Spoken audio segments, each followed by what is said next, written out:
Hello guys, welcome back. So we're now working on the uneven cash flows for the payback period. So this example we did in the last video, if you don't already have it, go ahead and download it. We have a company that is deciding between two competing capital projects. One is a bookbinder with uneven cash flows, and one is an industrial printer with even cash flows. In the last video, we did the even cash flow formula for the industrial printer. Now we're going to look at the uneven payback period for the bookbinder. All right, so I'm going to go ahead and use the format that's on page 572 of your book. There are many different formats out there, so if you don't like that one, find another one online or make up your own. All right, so what I've done is I've just taken all this information and put it into the format that's on page 572. So you can see that their format, they list the year the cash flow occurs, the cash flow amount, they identify if it's an inflow or outflow, so I still have to fill out that top line. The balance that's left to recover the initial investment, and then the cumulative number of years. Okay. So under this format, there's a year zero. Year zero is the outflow, and it represents the initial investment of the capital asset. So if we go back, the bookbinder machine is $99,000. So that is your initial investment. Some books will show this as like a negative, and then they won't have this column, and they'll just show the rest of the amounts as positive. It's up to you. I'm just following the format in your book. Alrighty, so they show it as a positive number, but they identify it as an outflow. So your balance to recover when you start out is the $99,000. All right, in the first year, we gain $10,000 from having this particular capital asset, which means our balance left to recover is $89,000. You basically just keep subtracting from your balance left to recover. Okay, so year two, $15,000. This now gives us a balance left of $74,000. In year three, $60,000. Woohoo! Okay, so $74,000 minus $60,000 gives us $14,000 left to recover. In year four, it looks like we are going to finally break even or recover the total cost of our capital asset. So this, remember in the year where that happens, you're going to want to go back to your formula that I gave you a few videos ago. So your formula for uneven cash flows in the year where the recovery is going to occur. So in year of recovery, this is your formula. Take the initial investment outstanding. Okay. Initial investment still outstanding. So our initial investment still outstanding when we enter the fourth year is $14,000. Okay. Your denominator is to take the net annual cash flow for that period.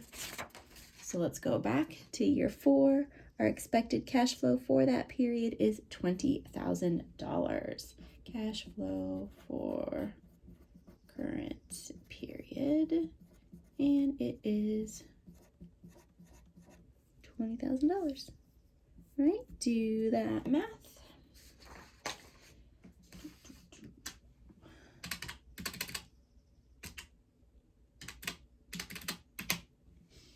$0.7. Okay, and your book just shows the formula happening right up here. You could do that too if you wanted. This formula format is really up to you. So in the fourth year, 0.70. 1 year, 2 year, 3 years. So your total cumulative number of years is 3.70.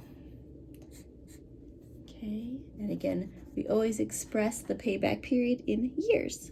So 3.7 years compared to 3.6 years.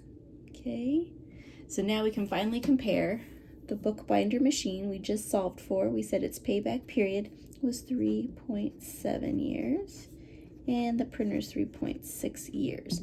Now go back to your baseline criteria. Your baseline criteria for this company is that it must meet half of the useful life. Half of the useful life for the bookbinder is 3.5 years. So the bookbinder, it exceeds it. The printer, half of life would be 2.5. So the printer exceeds the baseline criteria. This happens. This happens sometimes. So you could do a couple things. Management could go back and revise their baseline criteria. They could say, oh, well, printer is lower, so we'll go ahead and select the printer. But honestly, these two are so close and they both fail that first test that what's probably going to happen is they're going to go on to one of the later tests that are a little bit more sophisticated, that can't really measure things. The payback period can't really measure certain things that we've talked about. So they'll probably continue on to one of the other screening tools.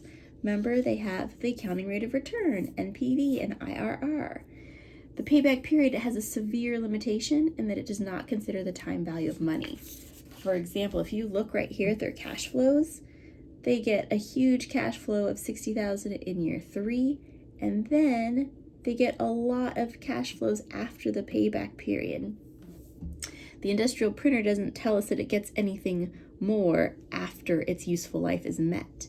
So that's one piece of information that isn't captured here, is that the, which is this one, the bookbinder continues to generate cash flow after its payback period. Look at that, $70,000, $20,000, $55,000. All that is omitted from the payback period, right? And so you would see that's a huge advantage for the bookbinder over the printer. The printer stops producing cash flow after its useful life of 5 years. It's done. This one continues to produce cash flow for the company after its useful life, or after its payback period has been met. Payback period is in 3.7 years, and it continues to generate cash flow. So that's an advantage, like a little, point on the side of the bookbinder machine, but it's not captured with this preliminary formula. So as the managerial accountant, you would probably recommend, if he is seriously considering between these two options, that this payback period formula is too close and not sophisticated enough to capture some of the important points, and you would recommend that the company continue on to some of the other screening tools and just see how they perform. How do those assets perform in the other calculations? If they're still neck and neck, if they still don't meet baseline criteria, then you know what? Maybe this isn't the best investment for the company. But if we start to see one really excelling over the other, when a formula finally takes into account some of the cash flows happening after the payback period, then maybe we have a reason to move forward with one of those assets as opposed to the other. All right, I kind of got into some of the disadvantages of the payback period, which I'll really talk about in the next video, limitations on the payback period method. So watch that one because it is good for like multiple choice questions on quizzes or exams, just to make sure you understand the disadvantages of the payback period. We know its advantages. It's easy to calculate. It's easy to understand, but it does have some limitations that I'll talk about in the next video. All right, thanks, bye.